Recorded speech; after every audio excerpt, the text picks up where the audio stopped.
मैं डॉक्टर मुकेश कुमार शर्मा, कृषि विभाग दिल्ली सरकार में कृषि प्रचार अधिकारी के पद पर कार्यरत हूँ और मैं आज आपको यहाँ पे मधुमक्खी पालन के बारे में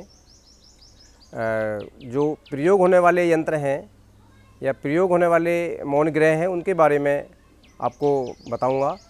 ये एक मौन गृह है। ये मौन गृह में ऊपर टॉप कवर है और नीचे लोहे का स्टैंड है।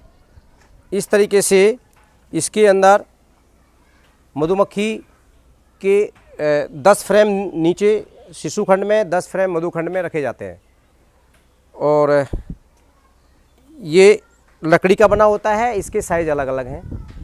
अब देखिए, ये लकड़ी का बॉक्स है।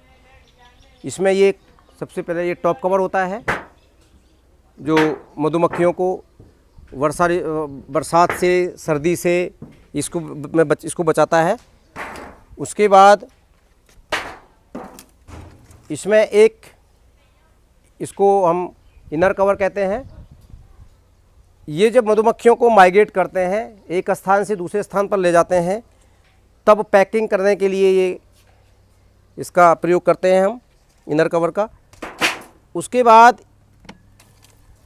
ये देखिए, ये मधुखंड है और इसका जो साइज़ है, इसकी लंबाई में ये 51 सेंटीमीटर होता है और चौड़ाई इसकी 41 सेंटीमीटर है। और इस तरीके से जो इसकी ऊंचाई है वो ये ऐसे ऊंचाई 25 सेंटीमीटर है। तो इस तरीके से ये सुपर है और इसमें मधुमक्खी का जो है, इसमें मधुमक्खियाँ शहद इकट्ठा करती हैं। इसमें 10 फ्रेम आते हैं, 10 के 10 में शहद इकट्ठा होता है।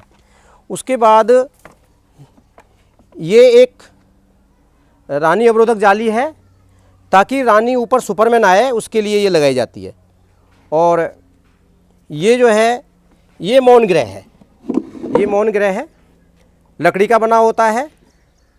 लकड़ी किसी भी प्रकार की हो सकती है, लेकिन अच्छा जो है वो कैल और तुन रहता है, क्योंकि कैल हल्का होता है और पानी में ये ख़राब भी नहीं होती है लकड़ी। ये 8 से 10 वर्ष चल जाती है। तो इसका जो मौन गृह है, इसका साइज़ भी लंबाई में 51 सेंटीमीटर होता है और ये 41 सेंटीमीटर इसकी चौड़ाई है। और इसमें जो है जो इसका जो ये चिरान होता है, जो इसकी मोटाई है लकड़ी की 22 mm है। इसके अंदर ये लकड़ी के फ्रेम होते हैं। इसकी मोटाई जो है ये 2 सेंटीमीटर है और 48.5 सेंटीमीटर में लंबाई में है ये और 22 सेंटीमीटर ये चौड़ाई में है। और इसमें जो ये बार होता है, इसका बड़ा महत्वपूर्ण रोल है। ये एक बार होता है, ये बार 3.5 सेंटीमीटर चौड़ा है और नीचे से ये 2 सेंटीमीटर का साइज़ रहता है। इस तरीके से जो है ये लकड़ी का फ्रेम है।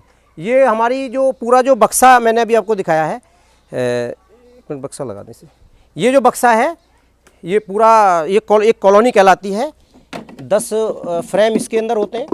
ये लोहे का स्टैंड है। इसके ऊपर जो है हमने ये मौन गृह रख दिया। उसके बाद इसमें मधुमक्खी के 10 फ्रेम होते हैं। इसके बीच में रानी अवरोधक जाली, ताकि रानी इसी में अंदर रहे, ऊपर ना है। उसके ऊपर ये मधुखंड लगा देते हैं और इसमें भी 10 फ्रेम होते हैं। और उसके बाद ये इनर कवर और ये इसके ऊपर ये टॉप कवर होता है। इस तरीके से जो है ये हमारी एक पूरी कॉलोनी, मधुमक्खी कॉलोनी कहलाती है। ये मौन गृह है और मौन गृह के अंदर जो है 10 फ्रेम नीचे मौन गृह में होते हैं शिशु खंड में, और ये मधुखंड है। और मधुखंड में इस तरीके से देखिए, ये इस तरीके से ये छत्ते लगे रहते हैं और ये छत्ते जो है मधुमक्खी ने बनाए हैं। और इसमें प्रारंभ में हम इस तरह की, आप मैं दिखाना चाहूँगा, ये सीट मोम की, इन्हीं के मोम से सीट बनाई जाती है और ये मोम की शीट लगा के, और इसमें ये छोटे छोटे जो है ये छत्ताधार के कॉम्ब इसके अंदर दिखाई दे रहे हैं, और इसके अंदर जो है मधुमक्खी में लगा लेते हैं, तो इस पे ये मधुमक्खी अपना छत्ता बना लेती है। देखिए मधुखंड जिसे हम सुपर भी कहते हैं, तो उसके स्थान पे हम सेलो सुपर लगा सकते हैं। सेलो सुपर लगाने के लिए जो अगर हमें कॉम्ब हनी लेना है तो उसके लिए हमें सेलो सुपर लगाना होगा। और सेलो सुपर में जब हमारे फूल में जो मकरंद होता है, जिसे नेक्टर कहते हैं, उसकी कमी आ जाती है, तो उस समय पे सेलो सुपर बड़े कारगर हैं। तो क्या होता है, इसमें बहुत जल्दी शहद इकट्ठा हो जाता है। तो ये सेलो सुपर मैं बता रहा हूँ, ये देखिए सेलो सुपर है, जिसका जो साइज़ है ये 41 सेंटीमीटर चौड़ा है। वही जो मधुखंड का साइज़ हमने बताया था, सेम वही साइज़ रहता है, 51 सेंटीमीटर ये लंबा है। लेकिन इसका जो ऊंचाई है वो 15.2 सेंटीमीटर इसके फ्रेम की नाप रहती है। ये छोटा होता है, सेलो माने छोटा। तो ये जो वो बड़ा मधुखंड है जिसे सुपर कहते हैं, उसका आधा होता है ये लगभग। तो 15.2 सेंटीमीटर है ये आप देख सकते हैं इसे। और इसको हम रानी अवरोधक जाली लगा के इसको लगा देते हैं। और इसमें इस तरीके से इसके फ्रेम भी, जो फ्रेम का साइज़ हमने बताया था, वो उससे आधा होता है। उसकी लंबाई तो बराबर होती है, लेकिन जो चौड़ाई है वो इसकी आधी रहती है। और इसके अंदर जो है हम कॉम्ब हनी लेते हैं। अब कॉम्ब हनी किस तरह निकालते हैं, ये फ्रेम है, इस फ्रेम में से देखिए ये कॉम्ब है। ये कॉम्ब हनी के लिए एसएस की बनी हुई प्लास्टिक की है, और ये इस तरीके से जो है ये फ्रेम के अंदर जो है हम सेट कर देते हैं। ये इस तरीके से सेट हो जाता है, और इस तरीके से जो है इसके अंदर जो है ये 6 कॉम्ब जो प्लास्टिक के बने होते हैं ये लगाए जा सकते हैं। और इनके अंदर जो है हम वैक्स सीट काट के लगा देते हैं, और इसमें जो है हनी एकत्रित हो जाता है। और इसको फिर हम निकालेंगे इससे, जब इसके अंदर हनी भर जाएगा, और इस हनी को फिर जो है इस डिब्बी को ऐसे लगा के और हम इसको बाज़ार के लिए भेज देते हैं। ये बंद हो जाता है, ये कॉम्ब हनी होता है। देखिए ये न्यूक्लियस है, और ये न्यूक्लियस में इसका प्रयोग जो है रानी, जो हम नई रानी बनाते हैं तो उनको बनाने में इसका प्रयोग किया जाता है। और इसके अंदर 3 फ्रेम पड़े हुए होते हैं, वही साइज़ जो मौन ग्रह में होते हैं वही साइज़ इनका रहता है। बस इसका अंतर इतना है कि इसमें 3 फ्रेम आते हैं। तो ये छोटा है साइज़ में, और केवल रानी बनाने के लिए इसका प्रयोग किया जाता है। देखिए ततैयाँ पकड़ने का एक यंत्र है, ये इसको पिंजड़ा कहते हैं, ततैयाँ पकड़ने वाला पिंजड़ा। ततैयाँ जिसे बरबी कहते हैं, या इंग्लिश में इसे वास्प कहते हैं, ये मधुमक्खियों का बहुत बड़ा शत्रु होता है। तो इसलिए यदि आपके पास 100 कॉलोनी एक जगह हैं तो वहाँ पे एक ही पिंजड़ा ये पर्याप्त होता है। ये ततैयाँ पकड़ने का पिंजड़ा है। इसमें क्या करते हैं, यहाँ पे गुड़ लगा देते हैं, यहाँ पे गुड़ लगा देते हैं, और गुड़ की खुशबू से ततैयाँ इसके अंदर चला जाता है, और अंदर भी गुड़ रख देते हैं इसके, और इसमें ततैयाँ यहाँ से होता हुआ इस जाली के अंदर आ जाता है। तो 2-3 दिन के अंदर जो भी ततैयाँ वहाँ घूमता है वो सारा का सारा इसमें कैच हो जाता है। इसका बहुत बड़ा महत्व है। और क्योंकि ततैयाँ जो है एक दिन में 100 से ज़्यादा अधिक मक्खियों को मार देता है, तो इसलिए इस पिंजड़े का भी अपना बहुत बड़ा महत्व है।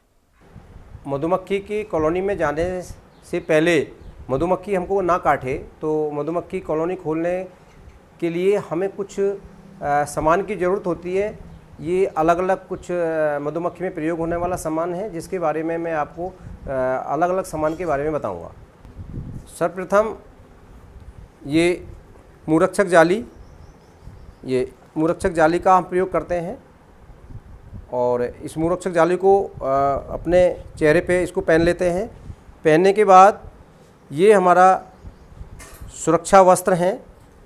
देखिए ये सुरक्षा वस्त्र हैं, ये इनको हमको पहन लेते हैं। इसमें कपड़े जो है मोटे कपड़े का होना चाहिए ये, और कॉटन का हो तो वो अच्छा रहता है। तो ये वस्त्र जो है हमको पहनने हैं। इसके बाद जो है फिर हम जो है ये बूट को हमको पहनना होता है, और उसके बाद जो है हाथ में ये दस्ताने हम हाथ में पहनते हैं। पहनने के बाद फिर ये धुआंकर होता है, जिसमें हम कोई भी गाय का या भैंस का कोई भी कंडा इसके अंदर सिल्का के और उसमें धुआं करते हैं, और मधुमक्खी पे इस तरीके से हल्का सा मधुमक्खियों पे धुआं मारना होता है। और उसके बाद जो है ये हाथ में फ्रेमों को हटाने के लिए इसको हाइव टूल कहते हैं। ये लोहे का और स्टील का दोनों का आता है, ये हाइव टूल कहलाता है। और इसके द्वारा जो है हम मधुमक्खी के फ्रेम को आगे पीछे करने के लिए इसका प्रयोग करते हैं। देखिए, मधुमक्खी में प्रयोग होने वाले कुछ यंत्र हैं जिनका मधुमक्खी में बहुत ही महत्वपूर्ण योगदान है। सर्वप्रथम रानी अवरोधक जाली, इसके अंदर जो शिशु खंड है उसके ऊपर इस जाली को लगाते हैं ताकि रानी नीचे रहे। इसके द्वारा जो है मधुमक्खियाँ तो निकलती हैं इसमें से, लेकिन रानी इसके अंदर से नहीं निकल पाएगी, तो रानी मधुखंड में नहीं जाएगी। अन्यथा क्या होगा कि रानी शिशु खंड में भी अंडे दे देगी और मधुखंड में भी दे देगी। तो मधुखंड से हमें केवल शहद ही लेना होता है, तो उसके जो है अंडे जो है मधुखंड में दे। रानी को रोकने के लिए रानी अवरोधक जाली का प्रयोग किया जाता है, और रानी अवरोधक जाली फूड ग्रेड प्लास्टिक का होना चाहिए। उसके बाद ये भोजन पात्र है, और ये भी फूड ग्रेड प्लास्टिक का बना हुआ होता है, और इसके अंदर मधुमक्खियों में जहाँ पे फ्रेम लगाए जाते हैं वहाँ पे इसको लगा दिया जाता है। और इसके अंदर शक्कर का जो घोल हम बनाते हैं उस घोल को इसके अंदर भर देते हैं, और मधुमक्खी इसमें से जो है इसे जो घोल है इसको अपने चूसकांग से चूस के इसको अपने फ्रेमों में भर लेती है। और ये देखिए, इसके अंदर जो है ये सीढ़ियाँ बनी हुई हैं, मधुमक्खी डूबेगी नहीं, इसके अंदर सीढ़ियाँ बनी हुई हैं, और ये फीडर के द्वारा फीड बना के इसके अंदर भर दिया जाता है। और फीड जो है ये ग्रीष्म ऋतु और वर्षा ऋतु में मधुमक्खियों को आवश्यकता होती है, उस समय आर्टिफिशियल फीड दिया जाता है फीडर के द्वारा। ये रानी अवरोधक जाली है, लेकिन ये दूसरे तरीके की जाली है। जो पहले मैंने आपको बताई थी कि भाई रानी अवरोधक जाली, ये केवल अगर आपको मधुखंड से शहद नहीं लेना, आपको शिशु खंड से शहद लेना है, तो उसके लिए हम 3 फ्रेम के बीच में इसको इस तरीके से बक्से के अंदर इसको लगा देंगे। तो इसमें जो है मधुमक्खी उन 3 फ्रेम तक नहीं जाएगी, रानी नहीं जाएगी और मधुमक्खियाँ जाएंगी, इसमें से रानी रुक जाएगी। तो उन 3 फ्रेमों में जो है हमारा शहद इकट्ठा हो जाएगा, और उन 3 फ्रेमों से हम केवल शहद निकाल लें। तो ये इसका प्रयोग होता है। ये परपोलिस जाली है, ये भी फूड ग्रेड प्लास्टिक की बनी हुई होती है, और इसके अंदर जो है जैसे हमारा माना शिशु खंड है या मधुखंड है, उसके ऊपर इस जाली को लगा देते हैं, और इस जाली से हम परपोलिस लेते हैं। और परपोलिस हमें ग्रीष्म ऋतु और वर्षा ऋतु में बहुत ज़्यादा परपोलिस आता है, तो इसको जो है बक्से के ऊपर इसको लगा देते हैं इस तरीके से। और इसके अंदर जो आप देख रहे हैं छिद्र, इन छिद्रों में परपोलिस काले रंग का भर जाता है। और परपोलिस जो है आप देखेंगे, ये परपोलिस है, ये इस तरह परपोलिस होता है, और ये हमने इस बोतल के अंदर पैक किया हुआ है। ये बहुत अच्छा, ये मेडिसिन में प्रयोग होता है, और ये मधुमक्खी पालक का 600 रुपये से 800 रुपये किलो के हिसाब से इसको जो परपोलिस की दवाइयाँ बनाते हैं, टैबलेट बनाते हैं, वो लोग ख़रीद लेते हैं, और इसकी बहुत अच्छी मेडिसिन तैयार होती है। ये पराग पास है, और इसको जब फूल का बहुत अच्छा स्रोत होता है उस समय पे हम प्रयोग करते हैं। इसमें मधुमक्खी जो पराग लेके आती हैं वो जो इसमें ये दिखाई दे रहे हैं विभिन्न प्रकार छिद्र दिखाई दे रहे हैं, इनसे गुजरती है, और उनकी टांगों में जो मेथी के दाने के बराबर पराग आता है वो टूट के गिर जाता है और इसमें इस तरीके से इसमें इकट्ठा हो जाता है। और ये पराग पास ये देख सकते हैं, ये पराग है और ये मेथी के दाने का तरीके का होता है। भरपूर प्रोटीन और इसमें सारे मिनरल्स, विटामिन्स पाए जाते हैं और बहुत ही ये पोषक तत्व से भरा हुआ है। इसका सेवन करते हैं और ये कैंसर में भी प्रयोग किया जाता है। ये देखिए बक्से हैं, इन पे पराग पास लगाया हुआ है सभी बक्सों पे और मधुमक्खियाँ ये पराग पास से गुजरती हुई पराग ला रही हैं। ये मौन विष यंत्र है, इसके द्वारा मधुमक्खियों से मौन विष निकल जाता है और हमारी एक भी मधुमक्खी इसमें मरती नहीं है। और इसके अंदर ये तार लगे हुए हैं, जस्ते के तार हैं इसके अंदर और इससे जो है इसके अंदर एक बैटरी लगी हुई है और इसमें करंट प्रवाहित होता है और इसे बक्से के साथ लगा देते हैं, बक्से के मुंह के आगे रख देते हैं। मधुमक्खी इसमें बैठती है, मधुमक्खी को झटका लगता है तो उससे जो है गुस्सा आता है और डंक निकालती है और वो तारों में डंक मारती है और उसके द्वारा नीचे शीशे की आप देखेंगे एक शीशा पड़ा हुआ है इसके अंदर, ये शीशा, इस शीशे पे जो है उसकी विष की बूंद इकट्ठी हो जाती है। जैसे ही एक मधुमक्खी इस पे आके जैसे ही अपना विष निकालेगी, उस विष की स्मेल पूरे बक्से में पहुंच जाती है। मधुमक्खी समझती है कि कोई शत्रु हमला कर रहा है, तो उस स्थिति में जो है उस पर तमाम मधुमक्खियाँ इस पर आके बैठती हैं। एक पूरा मधुमक्खियों का एक पूरा झुंड इस पर आके बैठ के डंक मारता है और उस डंक से विष इसमें निकल जाता है और शीशे पे जमा हो जाता है। उस शीशे पे जो है फिर मैं आपको बताना चाहूँगा इस तरीके से। देखिए ये मधुमक्खियाँ जो हैं, ये किस तरीके से मधुमक्खियाँ का झुंड इन पे आके बैठ गया है और ये इन पे विष गिरा रहा है शीशे पर। उसके बाद इस शीशे को हम निकालते हैं और आप ये शीशे पे इस तरीके से इसको खुरच लिया जाता है। इस विष को जो है इस शीशे को निकाल के विष को खुरचा हुआ है और उस खुरचने के बाद जो है फिर इसको इस तरीके से ये कांच की बोतल के अंदर जो है इसको स्टोर करते हैं और बाज़ार में इसका बहुत अच्छा खासा मूल्य है।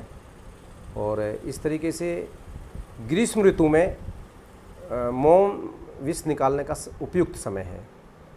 तो हमारा मधुमक्खी से मौन विष निकालने के बाद जो है फिर 15 दिन बाद पुनः मौन विष उससे ले सकते हैं।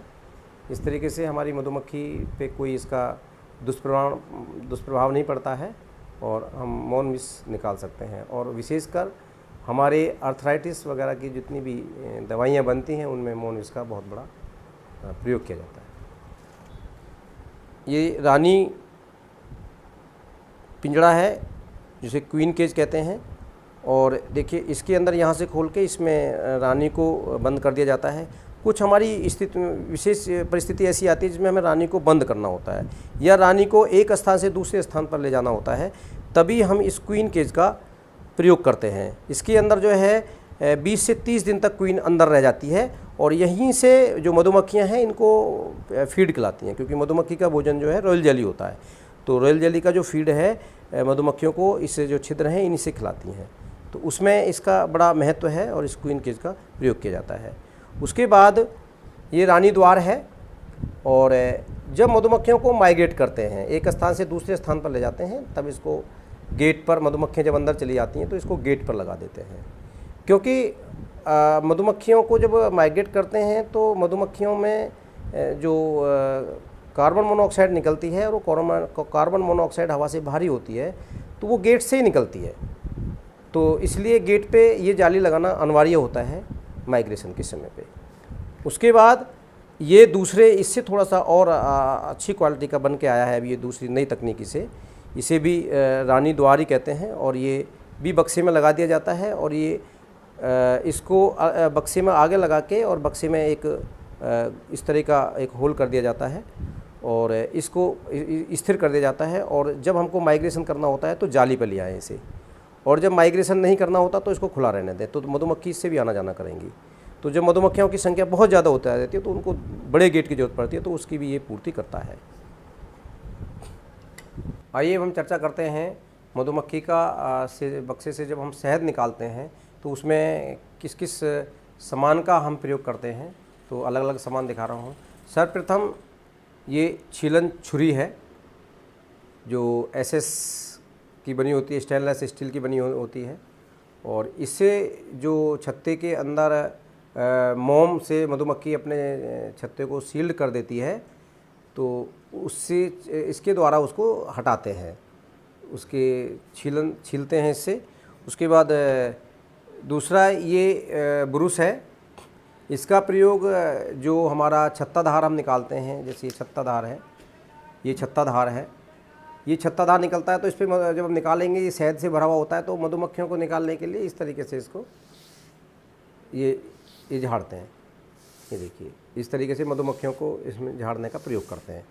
इस तरीके से एक तरफ से झड़ गया, फिर इस तरीके से दूसरी तरफ से, तो ये मधुमक्खियों को झाड़ने के लिए ये करते हैं। और मधुमक्खी अपने बक्से में चली जाती है और इसको जो है फिर चाकू के द्वारा इसकी छीलन, इस तरीके से इसकी छीलन से जो है हम ये इसका प्रयोग करते हैं। और उसके बाद एक मच्छरदानी लगी होती है, ये मच्छरदानी है, एक मच्छरदानी को हम लगा के पूरा घर सा बना लेते हैं। ये शहद निष्कासन जाली है और इसके अंदर जो छत्ते शहद निकालते हैं तो चाकू से छीलन का कार्य इसी जाली के ऊपर हम करते हैं। ये जब हमने चाकू के द्वारा इसकी ये छीलन को हटा दिया है तो उसके बाद जो है इसको हम ये मशीन, शहद निकालने की ये मशीन है, शहद निष्कासन मशीन बोलते हैं इसे, और इस तरीके से जो है इसमें रख के और इसको घुमा देते हैं। देखिए हम आपको दिखाते हैं कि ये एक अच्छी किस्म की रानी कैसे बनाई जाती है, उसके लिए ये प्रयोग होने वाला सारा सामान है।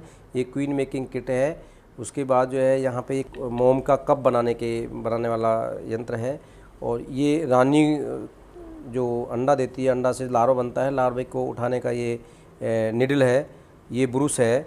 उसके बाद यहाँ पे ये क्वीन कप लगाए गए हैं, इनमें लार्वा ग्राफ्ट करते हैं। ये भी क्वीन किट है, इसके अंदर क्वीन को बंद कर दिया जाता है और क्वीन इसके अंडा डालती है, जिसमें ये पीछे इस तरीके से इसमें अंडा डल जाता है। ये सारे क्वीन बनाने का किट है। ये मोमी छत्ताधार निर्माण मशीन है, और इसमें जो मधुमक्खी के छत्ते के जो कॉम्ब्स का साइज़ होता है वही इसके बेलन में वही साइज़ है। अब इसको बनाते कैसे हैं, हमने ये मोम लिया और इस मोम को इसको पानी में उबाल देते हैं। उबालने के बाद जो है इसको इस बर्तन में भर लेते हैं, और इस तरीके से हमारी ये कांच की भी हो सकती है और लकड़ी का भी हो सकता है। इसको जो है निरमा पानी एक लेते हैं, निरमा पानी में इसको हम डिप करते हैं। डिप करने के बाद जो है फिर इसको मोम के अंदर जो है इसको हम लगाते हैं। तो ऐसे डुबोने के बाद जो है इस पे मोम की लेयर लग जाती है, और उस लेयर को इससे जो है हटा लेते हैं। हटाने के बाद पानी में धोने के बाद जो है फिर हम इस तरीके से जो है मोम की लेयर को इस तरीके से इसमें जो है इसमें निकाल के और इसको घुमाते हैं। जो हमारी प्लेन सीट बनी थी उस सीट को इससे हमने गुजारा है, इस मशीन से गुजारने पर, और इस तरीके से देखिए ये सीट तैयार हो गई है। और ये सीट में इस तरीके से जो कॉम्ब है वो कॉम्ब इसके अंदर बन गए हैं। तो ये हम इस तरीके से अपने मोम का हम ये सीट बना सकते हैं अपने घर पर ही। मधुमक्खी में माइट और कुछ बीमारियों के प्रयोग के लिए ये दवाइयाँ हैं, जिसमें एक फॉर्मिक एसिड है, उसके बाद ये ऑक्जेलिक एसिड है, ये भी ऑक्जेलिक एसिड है, ये डाइक्लोरोबेंजीन है जिसका उपयोग मौत को रोकने में किया जाता है। उसके बाद ये यूकेलिप्टस का तेल है जो मधुमक्खियों में माइट व बीमारियों में प्रयोग के लिए बहुत ही अच्छा रहता है। उसके बाद ये थाइमोल है, अजवाइन सत्व, ये थाइमोल है जिसका मधुमक्खी में बरुआमाइट और ट्रोपिलैप्स माइट के लिए प्रयोग किया जाता है। अभी हमने आपको मधुमक्खी में प्रयोग होने वाले सामान और यंत्र के बारे में बताया। ये सभी आधुनिक सामान का यदि हमारे मधुमक्खी पालक भाई इसका प्रयोग करेंगे तो उनको अधिक उत्पादन मिलेगा और शहद भी अच्छी गुणवत्ता वाला प्राप्त होगा।